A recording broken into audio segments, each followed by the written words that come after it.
Assalamualaikum warahmatullahi wabarakatuh. Perkenalkan nama lengkap saya Afrianus Nung Erwin, NIM 2022 21 0120. Di sini saya akan menjelaskan tentang konsep reformasi administrasi. Konsep reformasi administrasi itu adalah perubahan administrasi yang menggambarkan perbaikan dalam praktik administrasi, organisasi, produser, dan proses. Yang artinya di mana setiap perubahan produser itu dapat dikategorikan sebagai reformasi administrasi. Reformasi administrasi juga pada awal abad ke-20 itu menekankan pada proses pernyataan kelembagaan, birokrasi, nasionalisasi, terus ada sejumlah upaya pengelolaan organisasi untuk pembangunan kapasitas administrasi ekonomi negara. Terus itu ada tujuan reformasi administrasi itu yang pertama ada meningkatkan kualitas pelayanan publik, yang kedua mengurangi birokrasi dan korupsi. Terus yang ketiga ada meningkatkan transparansi dan akuntabilitas. Yang keempat meningkatkan efisiensi dan efektivitas dengan penggunaan sumber daya. Terus yang kelima itu ada membangun kepercayaan masyarakat. Adapun prinsip-prinsip reformasi administrasi itu yang pertama transparansi. Itu tuh membuka informasi kepada publik. Terus akuntabilitas, pertanggungjawaban atas tindakan. Terus yang ketiga tuh ada efisiensi, di mana mengoptimalkan sumber daya. Terus partisipasi itu melibatkan masyarakat dalam proses pengambilan keputusan. Terus yang kelima keterbukaan menerima masukan dan kritik. Adapun contoh reformasi administrasi itu yang pertama penggunaan teknologi reformasi atau e-governance.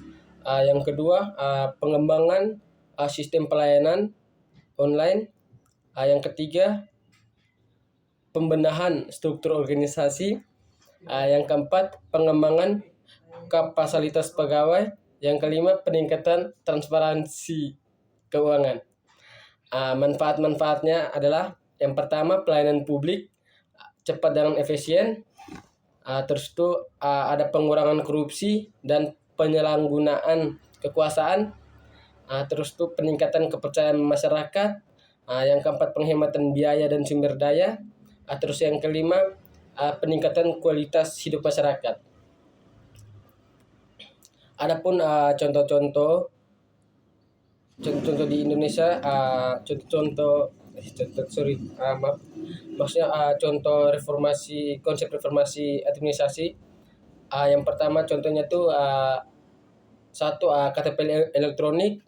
Terus yang kedua layanan publik online. Terus yang ketiga sistem informasi pengelolaan keuangan negara atau disebut SIPKN.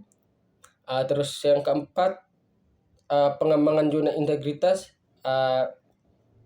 atau disebut ZI. Fokus utama itu ada berapa itu? Yang pertama peningkatan layanan publik, meningkatkan kualitas pelayanan masyarakat seperti pengurusan dokumen, terus itu kesehatan dan pendidikan. Kalau desentralisasi itu memberikan wewenang kepada pemerintah, memberi kewenangan kepada pemerintah daerah untuk mengelola urusan lokal. Terus itu akuntabilitas dan transparansi, membuat keputusan dan tindakan yang pemerintah terbuka dan dapat dipertanggungjawabkan. Terus itu yang keempat ada penggunaan teknologi informasi, di mana menggunakan teknologi ini agar mempercepat atau mempermudah pelayanan publik. Terus yang kelima ada kemanusiaan dan yang kelima tuh ada kemanusiaan dan keterlibatan warga.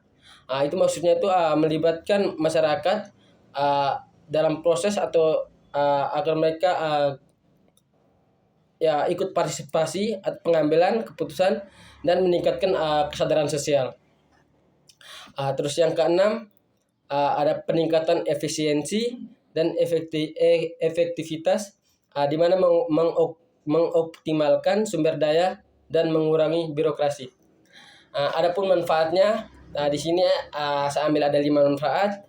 Yang pertama itu pelayanan publik lebih cepat dan efisien. Terus yang kedua pengurangan korupsi dan birokrasi. Terus yang ketiga meningkatkan kepercayaan masyarakat. Terus yang keempat peningkatan kualitas hidup. Terus yang kelima pembangunan ekonomi lokal. Mungkin itu saja dari saya. Saya ucapkan terima kasih.